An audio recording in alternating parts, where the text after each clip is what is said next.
peut intégrer ce diplôme sans avoir fait de l'immobilier auparavant?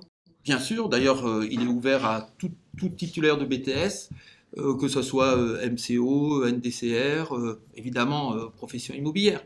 C'est pas parce que profession immobilière pourrait tendre naturellement vers ce bachelor qu'il n'est pas ouvert aux autres. Ce bachelor fait aussi appel à des compétences commerciales, à des compétences techniques, et donc il est effectivement ouvert à tous. Et si j'ai déjà fait un bachelor négociateur, conseil en patrimoine immobilier et financier, est-ce que j'ai un intérêt à faire ce diplôme-là en plus? Oui, parce qu'il permet effectivement de compléter votre panel, puisque ce bachelor-là partira de la recherche du terrain jusqu'à la commercialisation du produit. Commercialisation du produit que vous avez étudié, que vous étudierez en bachelor NCPIF. Sachant que être responsable de programme immobilier, c'est aussi être un chef d'orchestre pour organiser, je dirais, de la recherche de terrain, qui est la recherche du foncier, qui est la matière première. Et on va après ensuite être amené à coordonner un certain nombre d'intervenants sur l'acte de construire, que sont les bureaux d'études, l'architecte. Et donc, on a besoin de compétences très diverses pour justement être compétent dans ce domaine. J'ai peur que ce diplôme soit trop orienté bâtiment. Est-ce que ce sera le cas? Alors oui et non. Dans le cadre d'une opération de promotion immobilière, on a souvent deux grandes phases, qui sont la phase qui part de la recherche du terrain jusqu'à l'obtention du permis de construire. Et la phase qui suit est également une phase de travaux, donc qui part de l'obtention du permis et qui va s'occuper de la réalisation des travaux. Donc on a surtout la première phase qui va concerner des gens qui vont sortir de cursus plutôt juridiques avec des notions générales comme le bachelor RPI. Et la deuxième phase concerne essentiellement des gens qui ont plutôt un aspect technique, donc ingénieurs, génie civil, etc., qui vont suivre cette partie-là et qui demandent des compétences un peu plus techniques. Et donc on a deux métiers finalement dans un seul métier. Et pour aller dans le sens de ce que disait M. Brun, au niveau des matières enseignées, on a beaucoup de droit de la construction, droit de l'urbanisme, du marketing, et aussi bien sûr des éléments techniques, mais qui ne sont pas primordiales. Le programme est vraiment équilibré entre beaucoup de matières juridiques, du marketing et des matières techniques, donc forcément le RPI a besoin de connaître.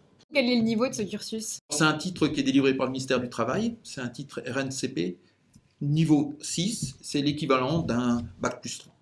Donc je peux l'intégrer après un BTS Tout à fait. ou un autre bac plus 3. Ou un autre bac plus 3, bien sûr. Ok, très bien. Et comment s'organise ce bachelor? Comme c'est un bachelor en alternance, 2 jours à l'école, 3 jours en entreprise. Et les horaires de cours, c'est en général 7 heures de cours par jour, 9 heures, 17 heures, 18 heures, selon les matières. De quels horizons viennent les enseignants à l'ECPI? Comme c'est un titre plutôt à caractère professionnel, les enseignants sont en général des intervenants professionnels qui ont leur activité propre à côté et qui interviennent dans leur domaine de compétences. Donc si on a du droit, par exemple, ça va être généralement des avocats ou des métiers juridiques. Et puis si c'est droit de la copropriété, par exemple, ça va être un syndic de copropriété, etc. Donc c'est des gens qui sont en prise directe avec le réel et qui ont une expérience réelle sur le terrain. Et pourquoi je choisirais le diplôme du responsable programme immobilier? Parce que c'est le meilleur métier qui existe dans l'immobilier. Vous ne faites pas de vente, vous ne faites pas de gestion, vous ne faites pas des trucs un peu chiants, vous faites un peu tout. Et donc vous avez une polyvalence, une liberté d'action que vous ne retrouvez pas forcément dans les autres métiers. Et donc on a, je dirais, la magie de pouvoir créer, de partir de rien sur un terrain vide et d'arriver à avoir une construction complète. Ce qui n'existe dans aucun autre métier dans l'immobilier. Et ensuite, vous pourrez peut-être participer à des œuvres un peu plus monumentales, type les Black Swan. Et quand vous passerez devant, à chaque fois, vous pourrez dire, tiens, j'ai un peu posé ma pierre à l'édifice. Waouh! Et quels sont les débouchés et les perspectives d'évolution après avoir fait un diplôme de responsable programme immobilier? Généralement, vous allez démarrer souvent en tant que prospecteur foncier, puisque c'est la base du métier, c'est la prospection foncière. Donc on va vous apprendre à étudier, à prospecter des terrains et à voir sur ces terrains-là quels projets sont possibles. Donc vous allez passer par une phase qui est la plus compliquée finalement, la prospection foncière. Et après on vous amènera petit à petit à faire du montage d'opérations, à vous apprendre comment monter un dossier et un programme immobilier.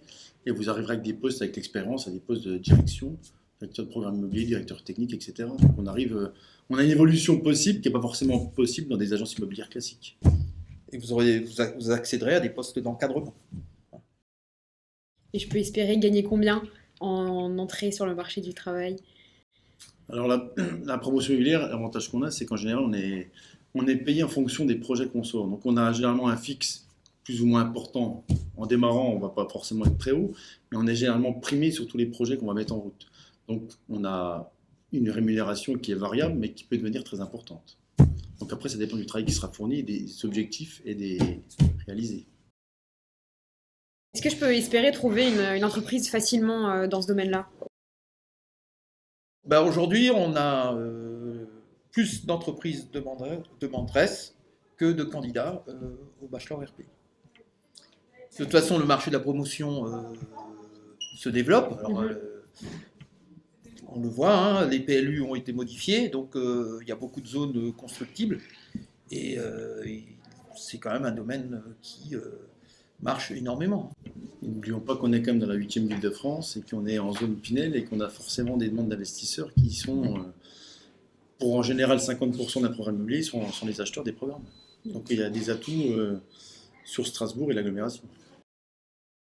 Mais est-ce qu'un profil Bac+3 serait intéressant pour une entreprise de promotion immobilière, sachant qu'il faut quand même prospecter et avoir une certaine expérience finalement pour faire la différence?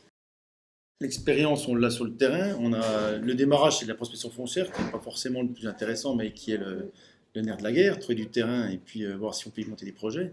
Donc, il est évident qu'un bachelor RPI serait dans un premier temps prospecteur foncier et après apprendrait au fur et à mesure le métier pour faire du montage d'opérations. Et puis pour le moment, on a soit des unités de commercialisation dans le bâtiment, soit des Bac+5 type école d'ingénieur. On n'a pas cette formation intermédiaire dont ils ont besoin aussi.